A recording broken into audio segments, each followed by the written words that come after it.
Fatherhood for the Rest of Us with Brandon Handley. Because you're already great at everything else, why not fatherhood too? Hey there, and welcome to Fatherhood for the Rest of Us. This is Brandon Handley. I am the creator and founder of Fatherhood for the Rest of Us. I want to say thank you for choosing to spend your time with me today on Fatherhood for the Rest of Us. I also want to just encourage you, if you could, to go over to the podcast on iTunes, download it, subscribe to it, and leave a review if you have found any part of this at all to have an impact on your life.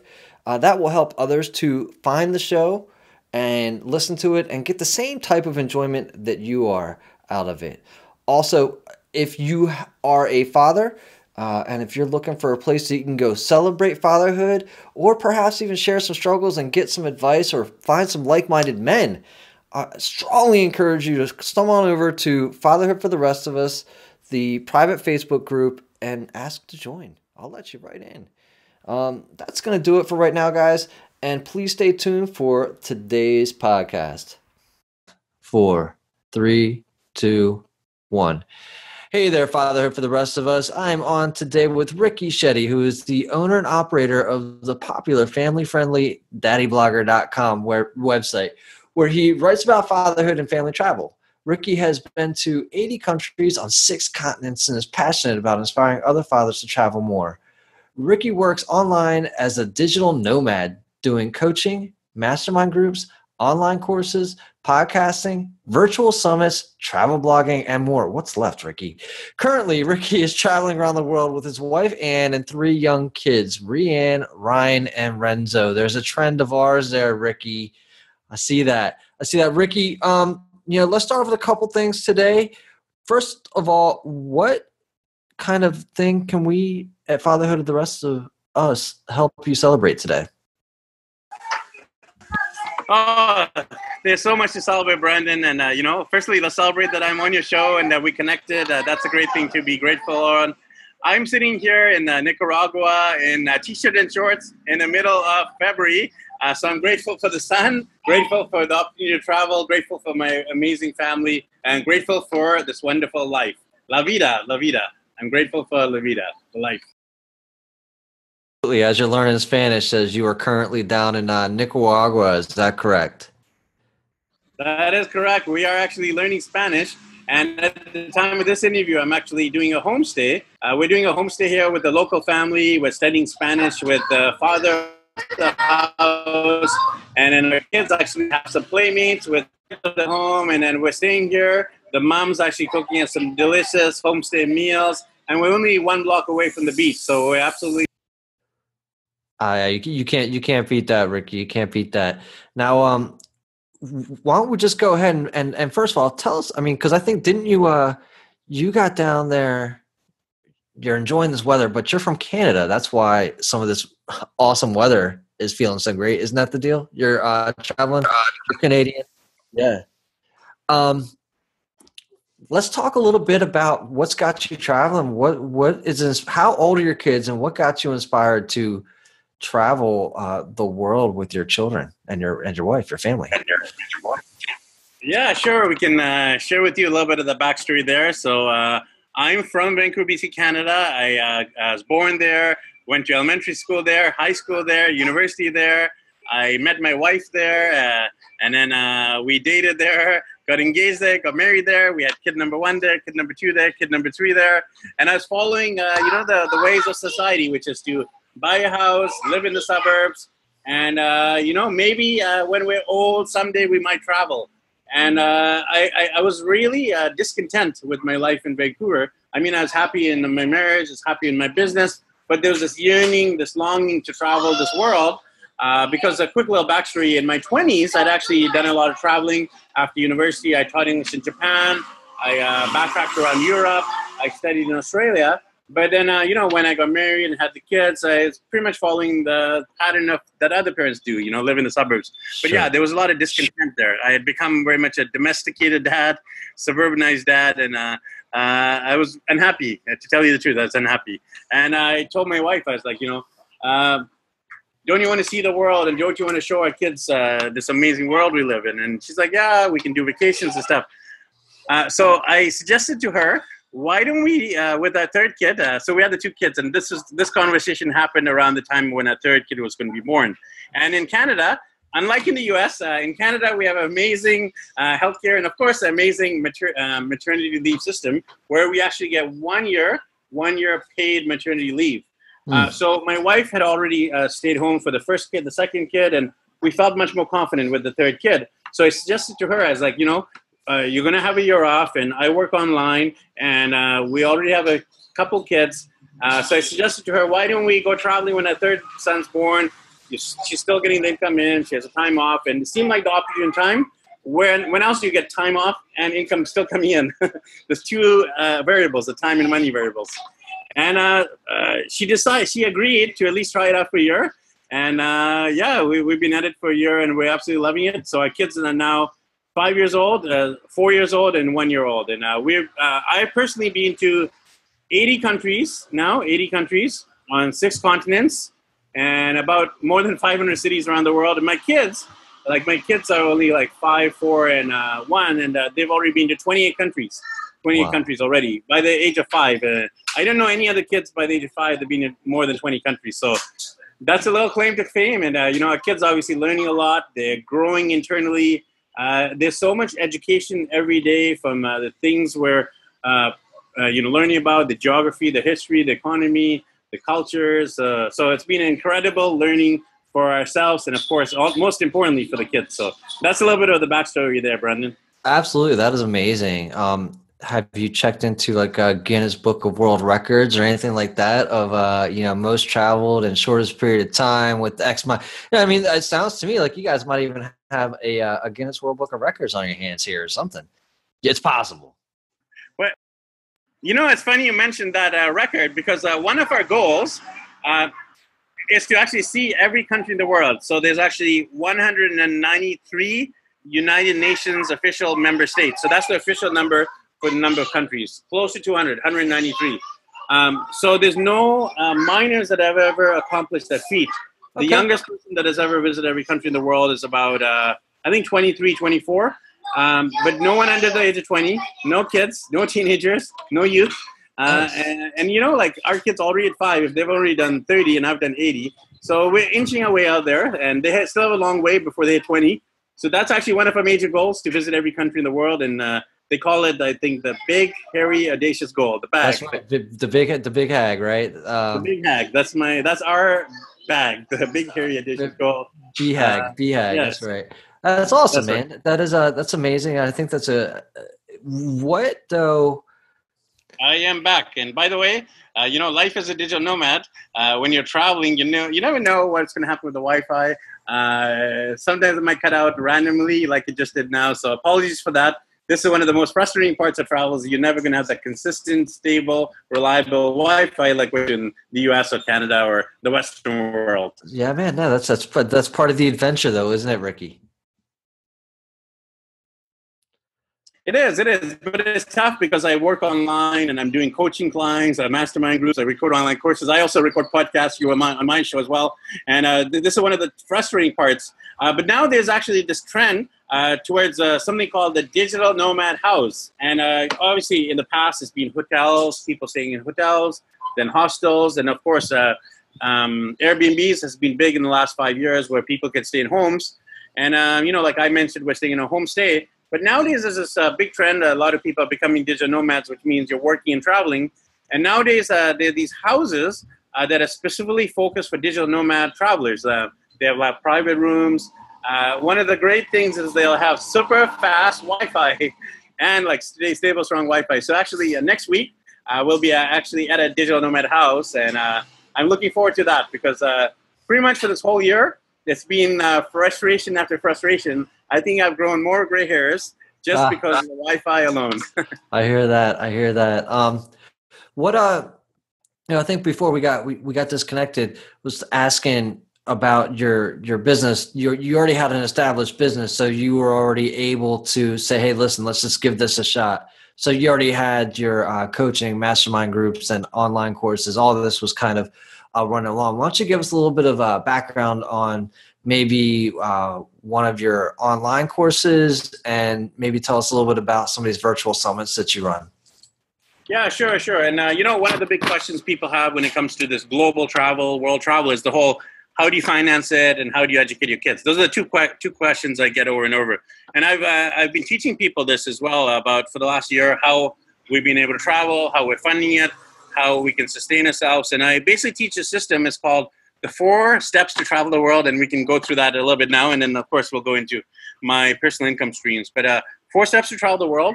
First, save, then sell, then get sponsorships, and 4th is get salary or multiple salaries online. So basically, savings is, you know, putting aside a certain amount from your monthly salary towards your travel budget. And it can be as little as maybe $20 or $50 or $100 a month. And imagine over the course of a year or 2 years or 3 years, that's going to grow from a few hundred, like, you know, 50 to 100 a month to a few thousand. And that can pretty much fly you anywhere in the world for a few thousand US, right? So I would advocate strongly for having a separate account, a separate jar, or a separate place where you set aside for just savings. And I think savings means not just like allocating time for, allocating money, but also like savings in terms of like cutting back on your Starbucks coffees, or in Canada, Tim Hortons coffees, cutting back on those dinners out, cutting back on maybe buying the latest iPhone or the latest tech gadgets. So cutting back on expenses. They call this, I think, the latte factor, where you can save just from cutting back on coffees alone, literally save thousands of dollars in coffee expenditure. So that's the savings. And then selling. So when we left Canada, like, I think you were going to ask that question too. Like, how do you convince your wife without her, you know, going crazy? You were mentioning that, right? And we had this big discussion about the house. Like, should we keep a house? Should we rent it out? Should we sell it? And we finally ended up actually selling our place because part of us wants to live overseas as expats in a different country. So we didn't want to have that to kind of hold us back.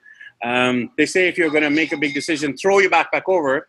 If you're going to climb over a fence, whatever, throw your backpack over, which will force you to follow it along, right? So for us, throwing the backpack over, so to speak, or burning the boats was to sell the home. And we sold our home, we sold our cars, we sold a lot of our furniture. You know, I had a huge library, we sold that. So it was actually quite therapeutic.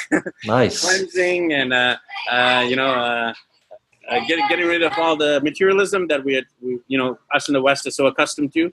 Right. So selling helped a lot with the financing of this trip. And then the third thing is sponsorship. So we can talk about that more too, but I am a travel blogger. We get a lot of our hotels sponsored, sightseeing, food.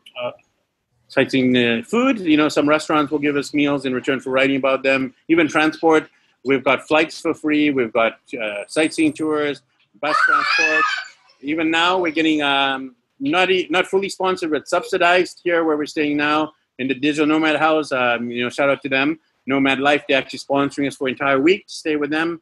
So obviously that cuts back on expenses, you know, getting a whole week. Yeah.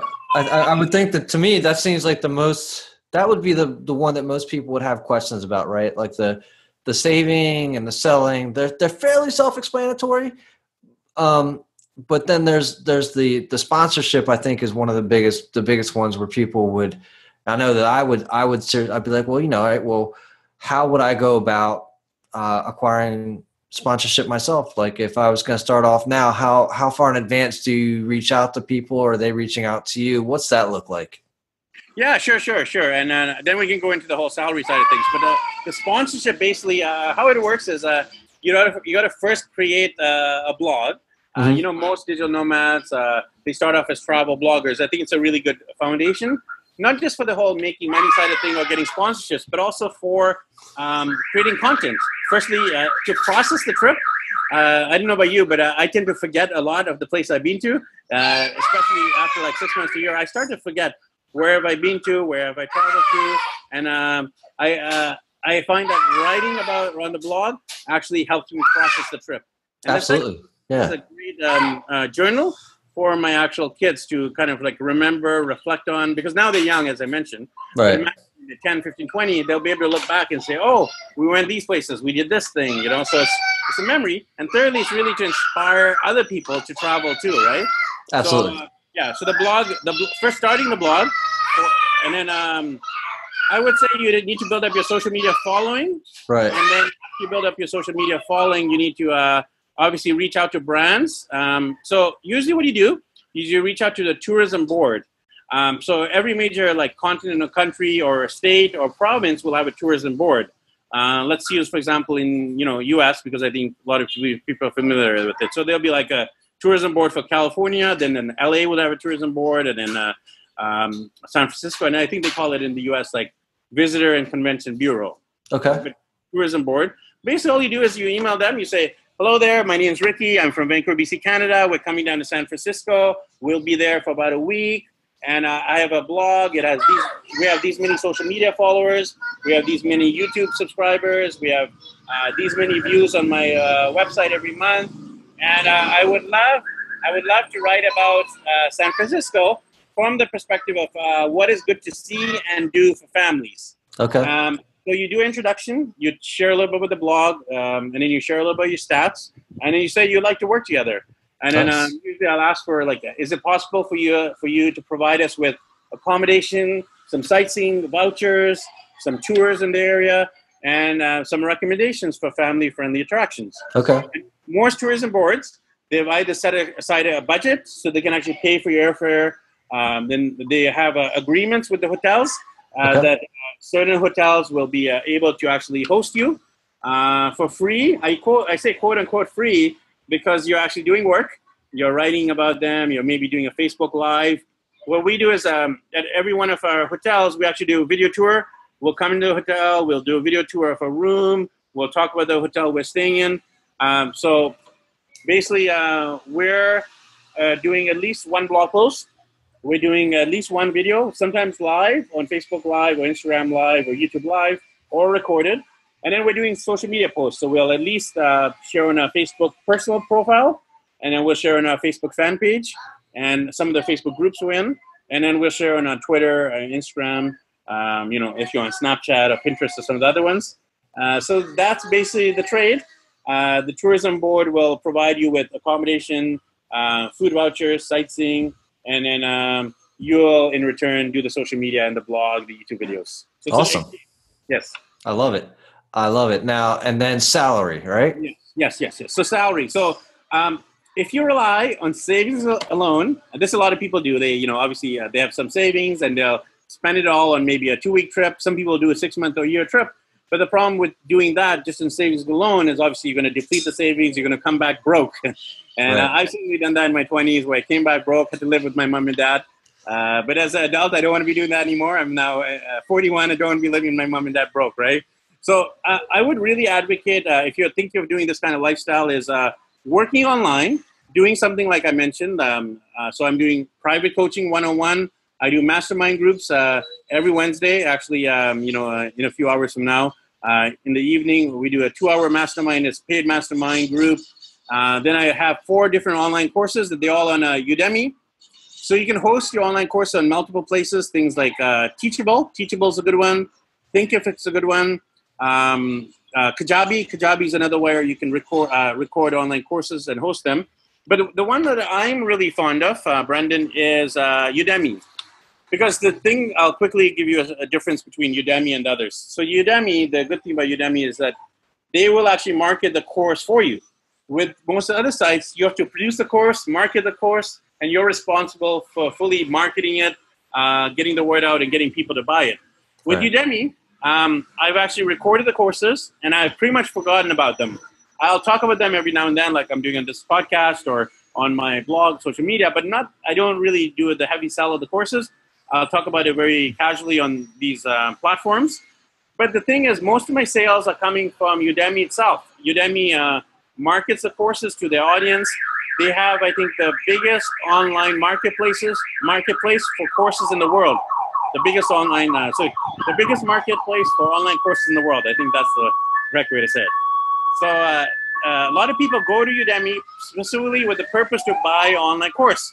So I have courses about travel blogging. I have courses about social media, about being a digital nomad. And those are kind of hot topics. So people are purchasing my courses through Udemy. Some of the other ways I'm monetizing our travels now is I also record. I run virtual summits. Basically, a virtual summit is an online conference where I get multiple speakers to share about a topic, and it's usually over the course of about a week. Either people can pay to access the whole summit, or people can pay to purchase the recording. So that's kind of like hot model in the internet marketing world right now. It's the virtual summits. Some of the other ways for me personally, I have a YouTube channel. It just hit 4 million views as of last week. So YouTube. Congratulations on that. Yeah, thank you. 4 million views. So I think your video where I interviewed you is part of the 4 million. I had Brandon part of the show. So he might have 4 million on his own, just that video alone. No, but yeah, all of these podcasts, which I do a video and audio as well. So YouTube ad revenue every month is getting me about $100 just in passive income. Okay. So there's a difference between active income, which are things I already mentioned, things like coaching, mastermind groups, virtual summits. That's active income. I'm working and trading my time in return for money. Passive income is obviously the things like the online courses. You do the work once, you put it online, and you get paid over and over. YouTube, right? I do the work once, put it on YouTube, and then I'm getting paid over and over monthly. And then I have a Kindle book as well, so that's another passive income stream. Affiliate marketing, another passive income stream. And then travel blogging. So on my travel blog, I actually get sponsors. I just wrote an article a couple of days ago, and the company actually paid me $500 US for one article. Nice. And it took me only about an hour. I wrote the article in an hour, and then I had to share it on social media. I made a little video as well, and that was worth $500 US for me just for that one post. But obviously, it's taken me like 5 years to build up the actual blog, right? So those are some of the streams right now. I would really advocate for that. Multiple streams of online, active, and passive income. I call it the patchwork income. Absolutely. And like they say, the shavings make a pile, right? So I mean, you get a little bit here, and at some point you've got what you need, and then I guess maybe even a little bit more, right? So I love it, man. I think that's really awesome that you're doing it. Another thing I want to mention quickly too is the cost of living is so much cheaper here too, Brendan. Like the cost of living is super cheap here. Right. If I'm living in Canada, the U.S., I'm spending at least $2,000 to $3,000 a month on all of my expenses, right? My mortgage, my car insurance, my gasoline, my food, the education for kids and all the activities they're in, movies and entertainment. All of these things cost a fortune in the Western world. Here in Nicaragua, you can get an apartment or a place to stay for about $300 to $500 US for the month. Food is about like $3 to $5 US for a meal. Transport is about $1 US for every hour of transport. So if you look at we're spending for a family of 5, like under $2,000 a month here. Whereas in Canada, it would be much more than $2,000. So we're actually spending less to travel than we would to live back in our home city of Vancouver. So you got to look at that as well. If you're traveling like Southeast Asia, super cheap. Central America, where we are, South America, it's very cheap. Africa is cheaper. But if you're traveling to Europe, it's going to be expensive. North America is expensive, and in Australia. So I would advocate if you're traveling on a budget like we are, definitely try to focus on Southeast Asia, Latin America, and maybe Africa. I love it. Definitely great tips. So people can go find out more about, kind of what you're doing on daddyblogger.com. And then reach out to you on Facebook and whatnot as well. I wanted to flip it over real quick into fatherhood. Hey there, sorry for this brief interruption. I want to say thank you for tuning into this podcast, and I hope that you're truly enjoying the guests that I have on today. I also want to make sure that you are aware that Fatherhood for the Rest of Us offers personal one-on-one coaching. If you are a father out there who's been afraid or don't know what the next step is to take for you and your ideal version of life, reach out to me. Let's have the conversation. We'll see if you and I are a good fit. And if you are, I just want to help you. I want to serve you and get you to where you want to go, right? I'm not trying to get you from A to Z. I just need to help you to get to your next step. And if I can help you do that, man, it's going to be amazing. And you'll see that you'll be up and running after those first couple of steps. If you are ready to take that next step, then head on over to reconstruct.brandonhanley.com and pick a time. There's a few podcasts available. If you don't find something that meets your timeline, reach out to me via email, brandon@fatherhoodfortherestofus.com, and let's have that conversation. We'll see if it's a good fit. I want to help you get to the level that you want to get to. Ricky, let's just pop on that for a little bit. What does fatherhood mean to you? That is a hard question to answer because it's like I have a whole blog dedicated to that topic. I have a whole podcast, and like everything I'm doing is connected to fatherhood to some degree, right? Like our travels and our blog, our social media. But it means, I think, to be the best we can be to our kids, and also to be better than our own dads, and to leave this world a better place for our kids. I think this is the goal, I think, of all parents, right? Sure. Am I creating good humans? Am I shaping them, informing them? I really feel a big part of fatherhood is identity formation. Okay. Typically, when you think of fathers, it's like the provider, the protector, right? That's the standard definition of a father: provider, protector. But I don't know about you, but when I was growing up, actually I do know about you because we did a podcast, but that's another story. But, like when I was growing up, my dad was providing for us. Like he was working and providing for our family, but he wasn't providing time. Like I didn't have the quality time for him. We didn't do all these family trips like we're doing now. I don't remember these strong quality moments and experiences that I'm creating with my kids now. So I really feel fathers can either make you or break you. And, your story, my story, we grew up from fatherless homes. Our fathers actually helped break us, so to speak. And then we had to get a lot of healing. And I know I certainly had to get a lot of healing for my own fatherlessness. And a quick little story here is I was just watching a video on Facebook the other day. And there was this school shooting in Florida just the other day, last week. And then I was watching this video, and they were explaining why are the school shootings happening. A lot of people say, just because of gun control or gun laws, right? But then when you actually study the people doing the shootings, there's really a lack of father figure, a broken home, the parents divorced, and it's so common. So is it really the school shootings are being caused by lack of gun control, or is it really fatherlessness? Right. Yeah. Now, you know what, Ricky, that's one that I've definitely seen it. And I think when things become, kind of that trend, I stand back a second and I like to watch it and just really see where it heads, because a lot of people, they can go either way on that. And I just got done reading a really good book, Do Fathers Matter? And that was a really good book, but it points to what you're saying, though. Fathers really play a much greater role than have been given credit to in the past. And one of those reasons is that most of the studies in the past, they didn't include the father, right? So, exactly.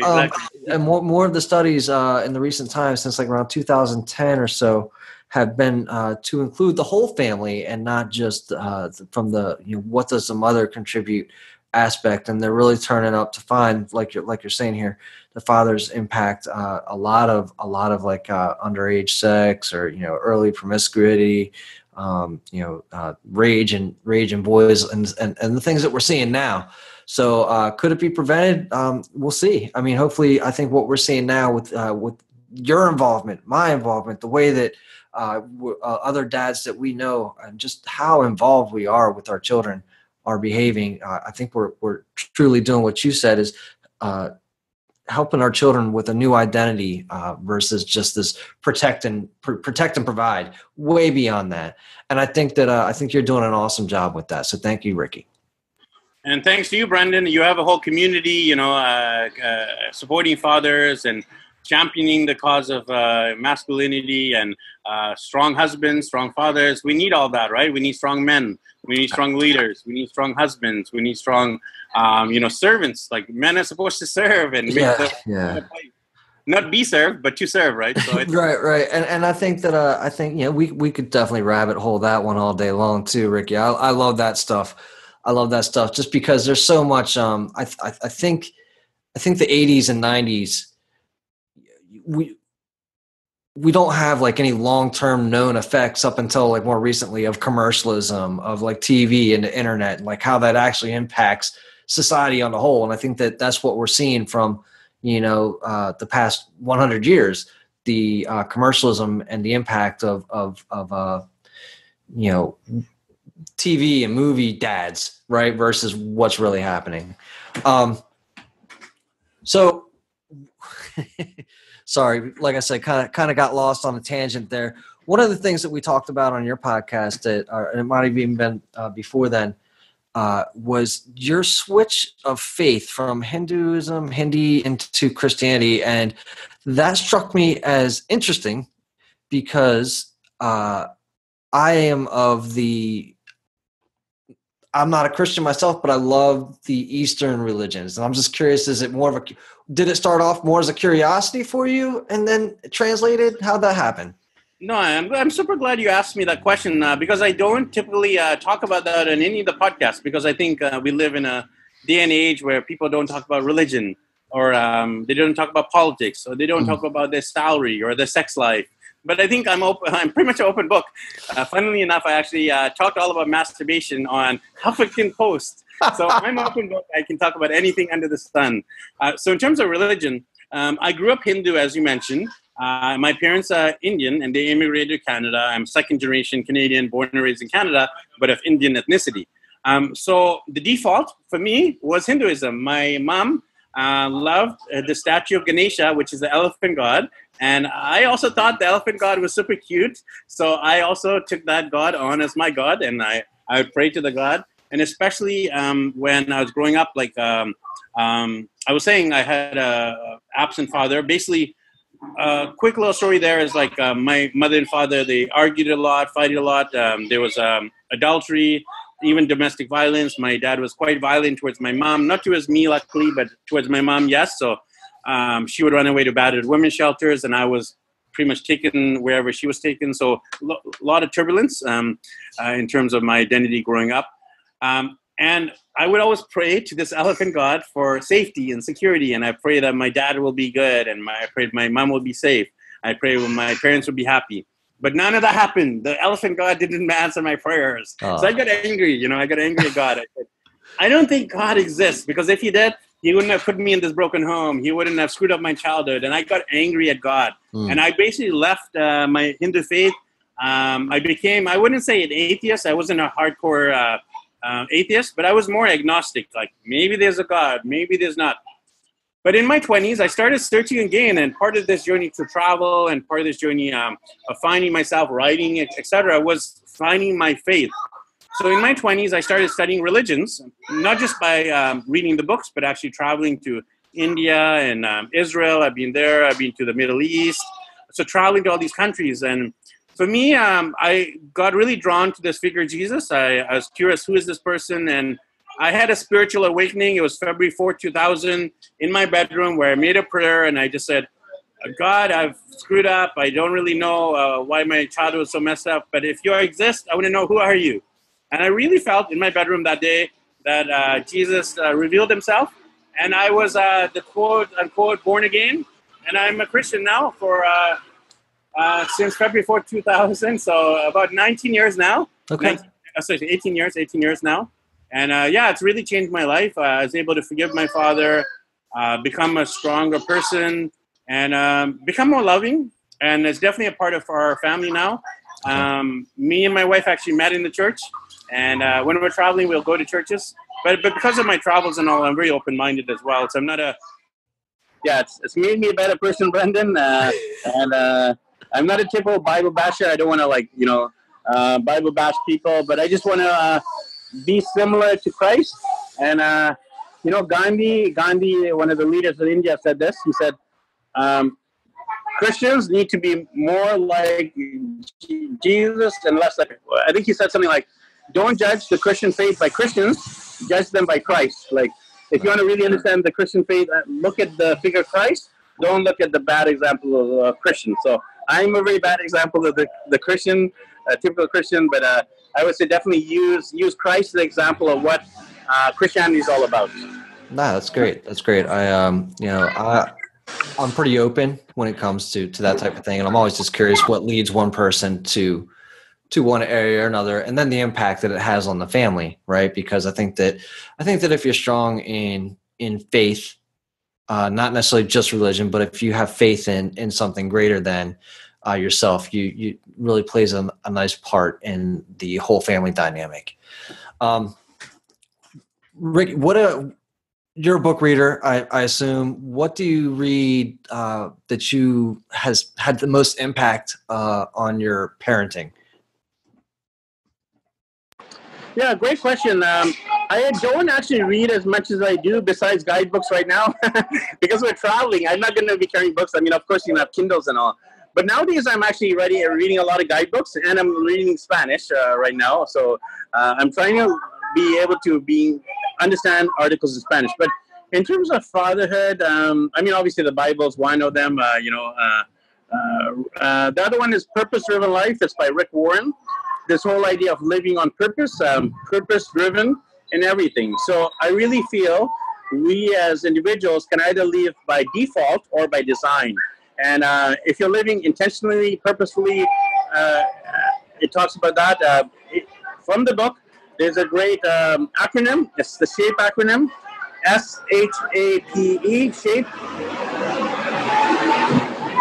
And SHAPE, it stands for S stands for spiritual gifts, your spiritual gifts, like what's God giving you the ability to do. H is your heart passion. What are you passionate about?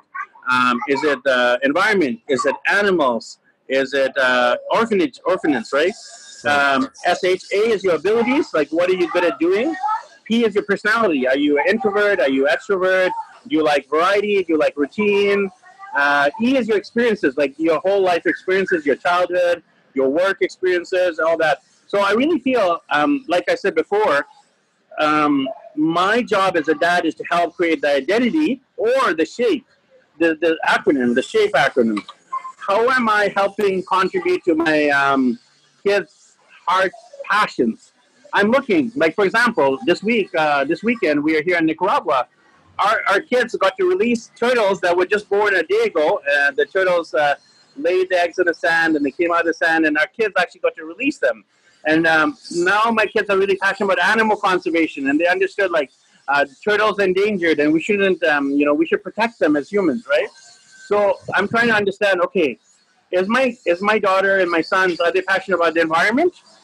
I don't sense that right now. I don't sense their passion for the environment. Are they passionate about people? Yes, but really I sense they're passionate about animals. How is this going to look like in the future? Then how can I nurture it? How can I support that passion of theirs, right? My kids, they have different personalities. My daughter is very outgoing, so I look for opportunities where she can talk to people, and that's how she learns. My son is very much introvert. He likes doing engineering things or scientific things. Now he's learning about all of our planets, right? So I'm trying to nurture that part of him. Like he doesn't like learning through like going out on activities with a lot of people. He likes learning through maybe watching YouTube videos or reading or playing with Legos or bricks, right? My daughter wants to play with people. My son wants to play with things. So I'm nurturing that. So I really feel that's the same thing what I was saying, the identity formation. So I would recommend the book Purpose-Driven Life to understand purpose-driven parenting and to understand the unique shape that we all have and ultimately the unique shape that our kids have. And another book, I know you asked me for one, but another book is The Love Languages, right? Have you heard of that one? Yeah, that's a classic, right? The words of affirmation, the acts of service, the gift giving, the personal touch, right? So I'm looking, my daughter really likes, she likes hugging, so she might like physical touch, but she likes the quality time. Like my son really likes gifts. He likes when I give him toys and all. He's so excited when I give him a new toy, right? So maybe his love language is the gift giving. Maybe, and I'm not sure fully yet because they're young and they're still communicating. They're still trying to understand for themselves, right? So those are my top two books: Purpose-Driven Life and Love Languages. I love the Purpose-Driven Life, the shape. That's the first time I've heard that one too. Out of all these interviews, actually, it's the first time I've heard it in any of the circles. So really excited to actually try and get my hands on that one. Thanks for sharing that one with us. Love Languages. I mean, it's a classic, right? I think 1 out of 5 recommend it, right? But I think just about anybody who's in the self-help or purpose-driven life, like you're saying, or people who are living intentionally, or especially from a fatherhood perspective, bring that into their lives because we want to be better fathers, parents, lovers, whatever. We're trying to improve ourselves in all facets, and that's a great, always a great book. What would you have in 10 years have your children thank you for? It's the exact thing my dad didn't do. My dad never took us on travels, and I wish I traveled more with my parents when I was younger. I wish they'd taken me to see the world. I wish they taught me about the world, not through textbooks, but through experiences. Mm-hmm. So I can say without regret, I've taken them to a lot of places, right?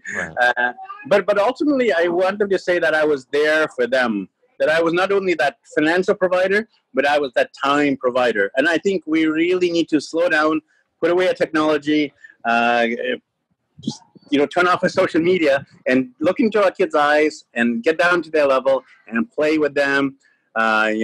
Be interested in what they're interested in, color with them, build puzzles with them. So I want to do more of that. I'm guilty of not doing that enough. I'm distracted with my technology, my social media, my blogging. I'm an influencer, a social media guy, right? So I know I need to do that more, and I hope my kids will say, Dad was there for us. He was present. Right. He showed us the world, that kind of stuff.